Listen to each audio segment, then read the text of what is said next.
For Transit TV News, I'm Tom Davis.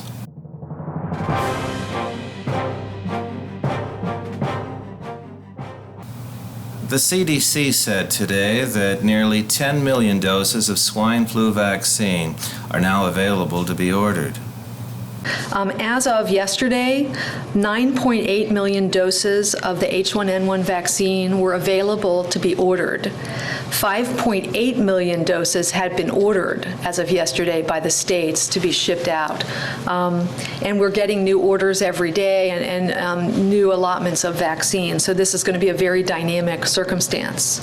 I'm happy to say that about half of the vaccine that's available for order is now the injectable form. Initially, we only had the nasal spray available, but now it's about half and half that are available and will be coming out towards the states relatively soon. It does take time to process the orders, to package them for the right amounts that are heading out towards the many sites that will be delivering vaccine, and this is going to be ongoing over the next days and weeks. President Barack Obama's plan to remake the nation's healthcare system is about to take its biggest step forward toward becoming reality. It's the biggest day yet for President Barack Obama's effort to overhaul the nation's healthcare system.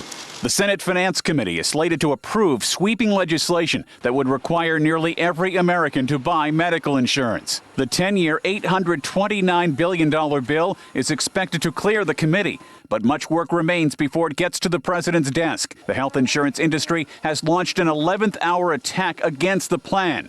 A new report commissioned by the industry argues the proposal wouldn't get enough people insured and makes premiums jump for everyone else.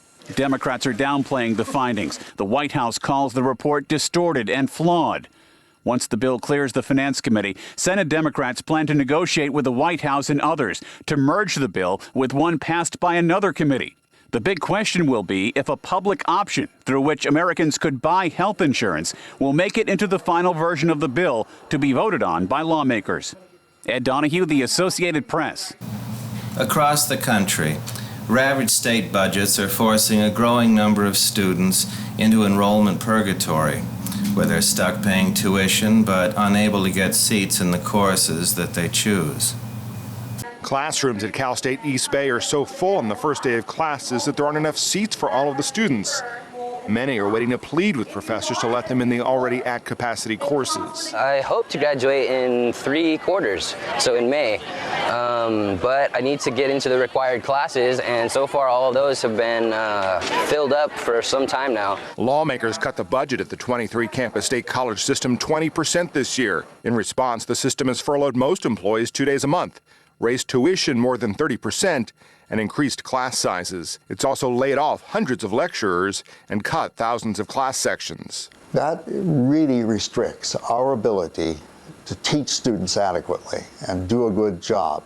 Before this year's cuts, it took the average CSU student more than 5.5 years to finish a bachelor's degree. This has already delayed my graduation date by 1 year. I have just been faced with a lot of cut classes, and it's very difficult for me to graduate. Nationwide, about a third of traditional age college students who finish a bachelor's degree take 5 calendar years or more. Educators say the newest budget cuts will likely jeopardize efforts to improve completion rates. The budget cuts to the CSU are an education death sentence for the next generation of students. There's nowhere else for them to go. Taking longer to finish a degree often means it costs more. I work part-time, 2 jobs, trying to make enough for my books, the parking permit, for everything, and it's just, I'm struggling. The president of the National Center for Public Policy and Higher Education says state legislatures deserve much of the blame for showering money on colleges in good times. That builds capacity, which ends up getting sliced in bad times. He also argues universities have focused too many resources on prestigious graduate programs